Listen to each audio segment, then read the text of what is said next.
Hey, deserving listeners, it's time to continue our journey with Colt and Larissa. Let's get to the show. A smaller party as well. We can also close off the different sides. Yeah. Close the doors, close the curtains. Very nice. Very good. What do you think? I think that's nice. It's very nice. Very nice. Good. Colt is a bit womanizer. You know, he likes woman attention.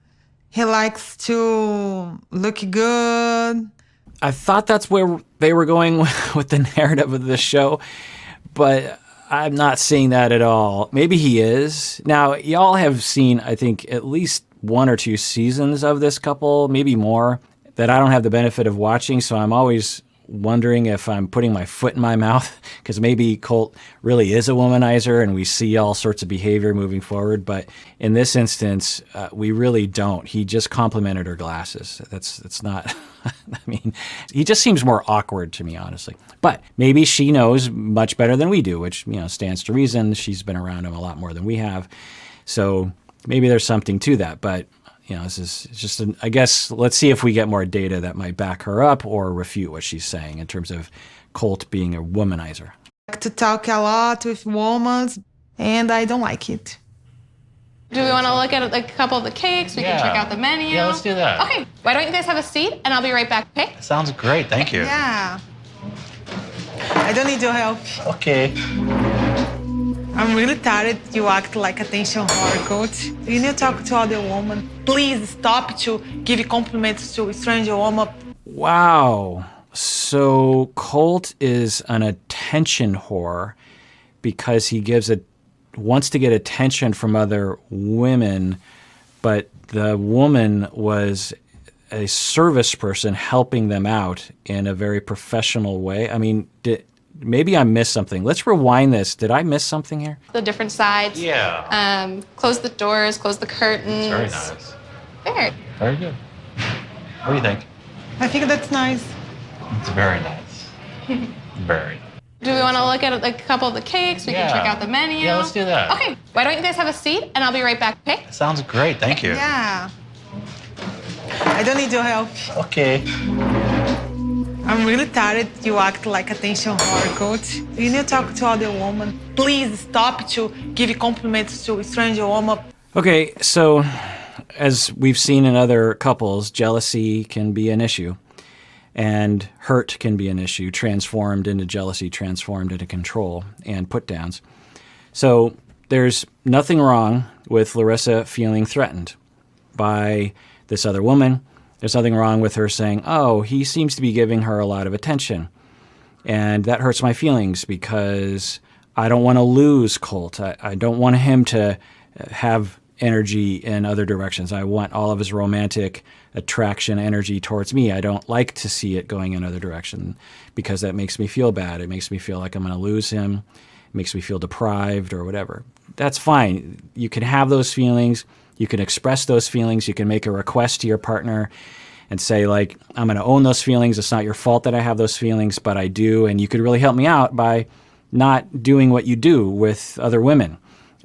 Maybe it's my fault. I don't know, but you could help me out that way. What do you think? Am I being too controlling? You know, something like that would be totally fine.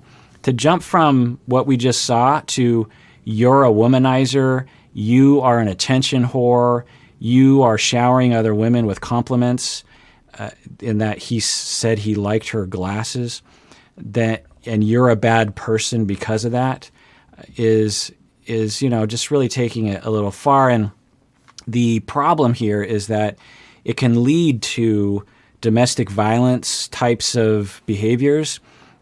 There's a threshold that most of us have where there's pre-domestic violence behaviors and then post-domestic violence behaviors. You know, pre-behaviors are things like controlling, isolating someone, commenting on their attention to other people, jealousy, this kind of thing. And it usually will progress and escalate to things that most of us would say, whoa, that looks like intimate partner violence type behavior, actual violence, really controlling the other person, really isolating them from other people, calling the cops on them when they didn't do anything wrong, all sorts of things that we would imagine someone would do.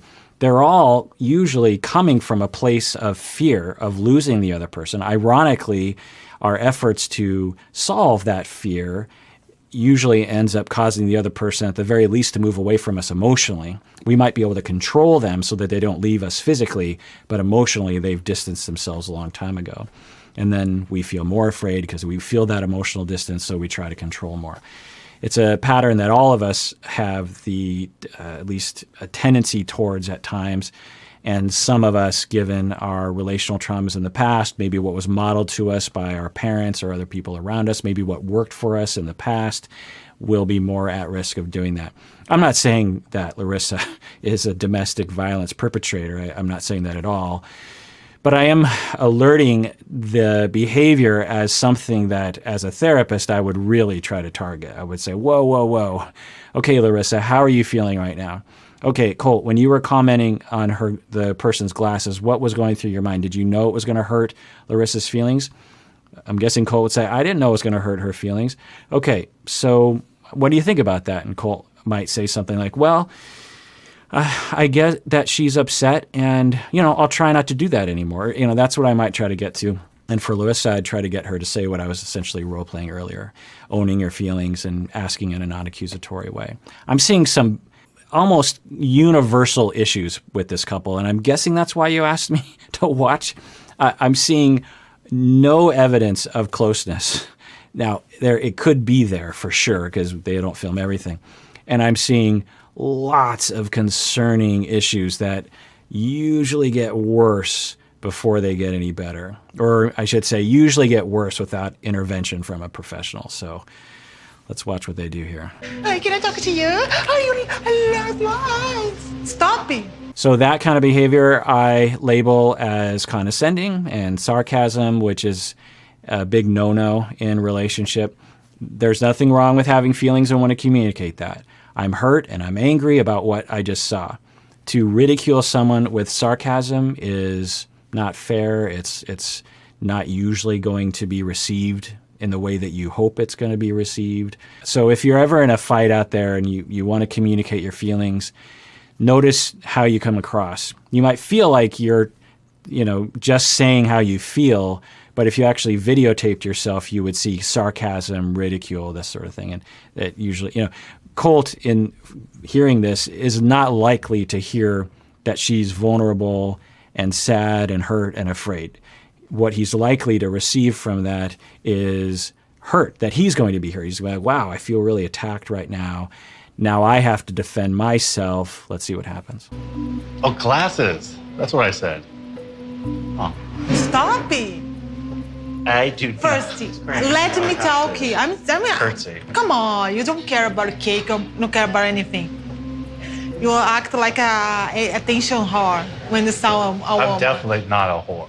So his defense style is to kind of get a little superior. That's what I'm seeing. It's not a horrible way of dealing with it. There's worse ways, but it's not functional in the end. What I'm looking for from Colt in this instance would be something like, whoa, whoa, whoa. Okay, so I'm hearing that you're upset that I complimented her glasses. Is that what I'm hearing? Or that I talk to other women? Let me understand what you're saying here. Okay. Yeah, I'm sorry.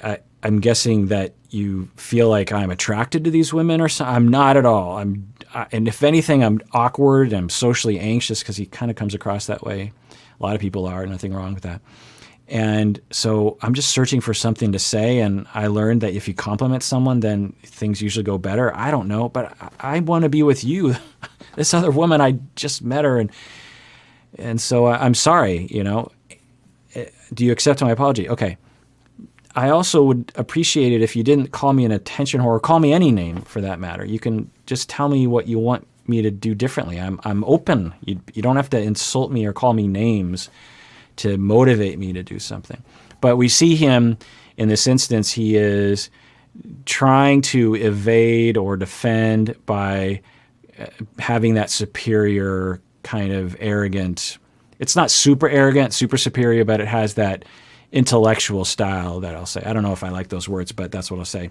In that he's like, oh, so you're upset about me complimenting her glasses. I get it, sort of trying to passively ridicule her by saying, wow, that's kind of interesting. And let's rewind that and watch. You act like a attention whore when you saw a woman. I'm definitely not a whore. Ah, come on, Colt. Oh, Why don't you do the talking then? act like a man with a class, Hi, my name is Colt. I'm with my future wife. Don't touch. My future wife. I would like that she try something. Okay. That seems reasonable, I guess. Right. So there it is. It's like, okay, that seems reasonable, I guess. Again, there are worse ways of defending yourself, but it wasn't what I would hope for, which is, okay, slow down. What are you saying? You want me to, I don't understand what you want me to do here. You want me to be more of a man? Tell me more what that means to you, because I want to be the husband that you want me to be, but I don't know if I can do that. Can you tell me more about what that means? Something like that. Or I'm sorry that I did X, Y, and Z. I'll try not to do it again. Just say something like that. I don't know.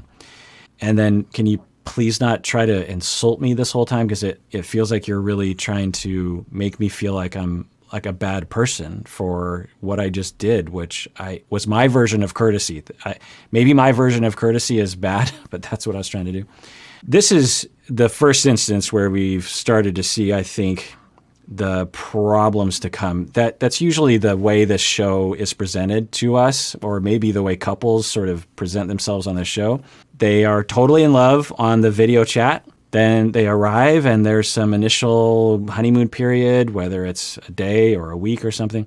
Then we start to see the concerns, and then we start to see the flat out fighting. And then it usually, whatever we see here, it just usually repeats and gets bigger in amplitude. So I'm guessing that's what we're going to see. And again, it stands to reason, without a couples therapist to help them out, to help them understand their feelings, to help them communicate their feelings, to help them understand what they're doing that is not going to help, it stands to reason that the resentment builds up, the anger, the hurt builds up, the fears build up, and the things just get worse and worse. They regress more. They become more flooded. So I feel bad for these two that in all likelihood, that's what's going to happen. I don't know. Let's watch. And if I put makeup, I look good, you have to first pay attention to me. I did. First say things about my look. I say you look great numerous times. You don't say, Coach. Don't great. It's don't try. beautiful. Don't try. What do you want me to do? I love you? You look great. How about that?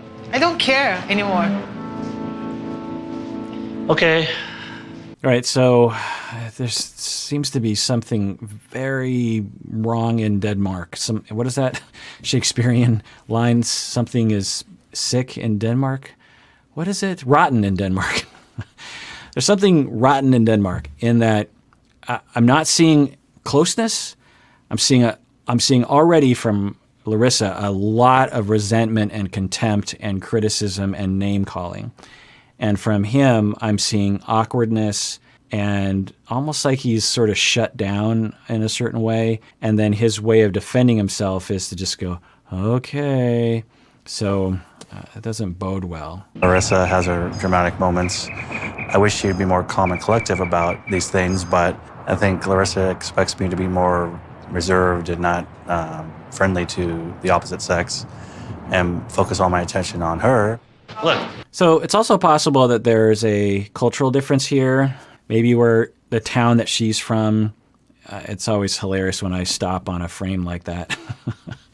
But maybe the town where she's from or the family she's from, the way that men will show their dedication to their wives is to be extremely reserved when they're talking to other women. And to be very clear, like, we are together and now I'm going to talk to this woman. So maybe that's where she's coming from and there's a misunderstanding culturally in that way. I could see that absolutely being true. I don't know. But if they could talk about that, that would be good so that they don't just assume the other person is being a bad person. They can say, like, for instance, for Larissa, she might be like, okay, Colt, well, maybe your family culture or Las Vegas culture is different from where I come from. And where I come from, this is the way men show that they care about their women. And so this is what I'd like you to do differently, if you can, that kind of thing. You got a ring, okay? We're engaged. Calm down a little bit. I apologize. I did not mean to offend you. Okay? It's our most popular dessert item, for sure. Great. Awesome. Well, here, I'll grab this stuff out of your way for you. What'd you think, baby? Not what I want. I want something with chocolate, you know, for already. I know. We marry, of course. I don't want to marry attention whore, you know? Oh, I don't want to marry an attention whore. I wonder if her version of attention whore is different than my definition of attention whore. Again, I always just have to say, maybe I'll have watched ahead and he is an attention whore. And Larissa sees that and I haven't yet, but I haven't seen any evidence of that yet. I'm really pissed with Colt. He bring me here, he gave me the ring, then he says that he's not sure that he wants to marry me, then he flirts with this woman. We have less than 90 days to get married and Colt needs to make up his mind. He needs to prove to me that he's really serious about Mary. Otherwise, I will say bye-bye. Can we move on from this?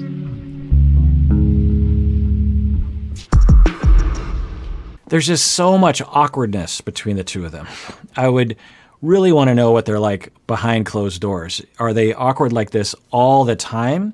Awkward meaning in that moment, he's like, will you please forgive me? You know, other people might reach out and say, hey, I'm sorry. You know, a little bit more oomph, a little bit more emotion to it or something. And from her standpoint, maybe there would be a little bit more of like, look, honey, I just don't like it when you do that. Could you just, you know, instead of her approach, they seem like from completely different planets. And again, I always just think, why have people for months been asking me to watch this couple? And I just have to think, well, it must be because this couple is disastrous. And so it's already showing, it's rearing its ugly head already. I'm like, and it probably gets worse from this. And it pains me. I'm scared. I guess that's I'm going to own my feelings. I'm scared of how bad this is going to get. I'm actually quite scared. All right, if you haven't subscribed yet, that would be cool if you want to. You could also hit the bell if you want to. You could also give a up thumb if you want to, or a down thumb if you want to, or a no thumb if you want to. And everyone out there, please take care of yourself because you deserve it. You really, really do.